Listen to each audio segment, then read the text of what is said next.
as a weapon in war is a brand new phenomenon which has matured in Iraq, whereby they can send 1, 2, 3, 4 suicide bombers out a day. In Afghanistan, what do? Of course, they capture some of the young people. They brainwash them into believing that what they're doing is Allah's work, that it is for the cause, that you will get shaheed, you will get martyrdom, and they do this. But it is a new phenomenon. And hold on, sir, the circumstances of Iraq, and allow me to finish because there's no rush.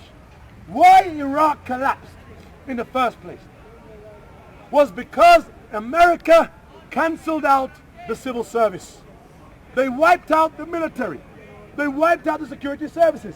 There were no middle classes to manage the industry, to manage the state. If you came to Britain and got rid of all the management, civil service, the country would implode. So it was only natural that your country imploded, and it is not a new phenomenon because America likes to sell around the world that Iraq is a new phenomenon. But it has happened wherever America has gone before. It happened in Vietnam. It happened in El Salvador. It happened in Nicaragua. It happened in Guatemala. It happened in Panama. So what you're presenting is not new. What do you have to say, sir? You made example of Japan or something Tokyo embassy in France. It would be suicide bomber is German.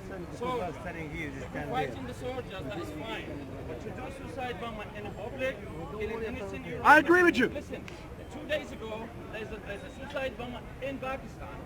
Al-Qaeda, Taliban. Al-Qaeda, Taliban. Who else? Nice. American. That's what they claim. Relationship with it? Hold on. Taliban. You know the American students. Taliban. Listen, Taliban, Pakistan. In Pakistan, they claim they did the suicide bomber in Pakistan against innocent Muslim Shias in the street. So there's no soldiers, there's no fighting. I'm in Pakistan next month. No. That is in the media. Every Muslim knows that. My brother.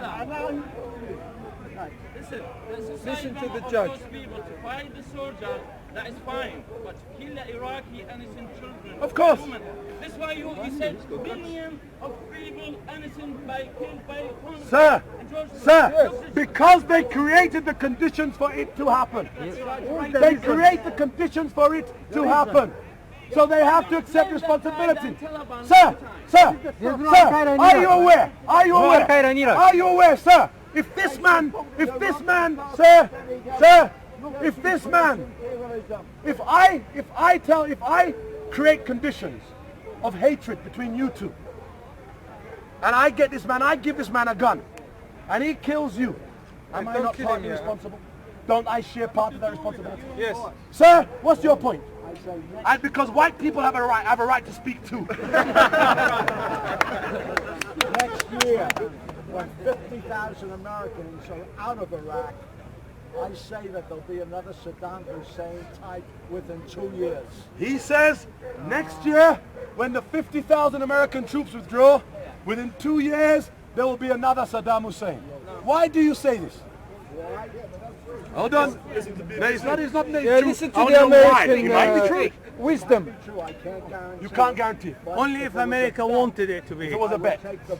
Sir, let's talk about democracy in the Middle East, because that is the crux of it. Whether Islam is compatible with democracy. The first democracy of the Middle East was in Iran, the very country you love to hate.